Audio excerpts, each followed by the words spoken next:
Cincinnati's a team that you kind of feel like they're ready to break out. They've got a really under the radar week 1 matchup against Nebraska in Kansas City.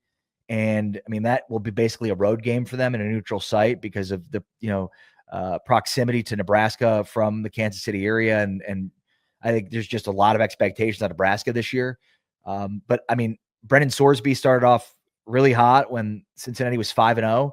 And, to a man, Scott Satterfield and some of the other players and people around Cincinnati have talked about, like, they just didn't have the weapons on the outside to create separation.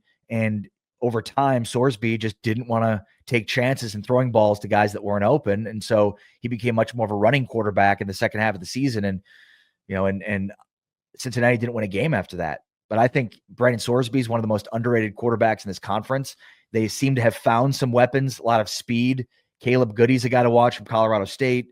And they've got others. Plus, I really like they brought in Joe Cotton from South Dakota, who's a monster of a man at left tackle. And then I think they've got one of the best and most underrated front sevens in college football with a great linebacking core and then Dante Corleone to kind of lead the way in the middle of that defensive front. So Cincinnati's probably like a surprise team for me.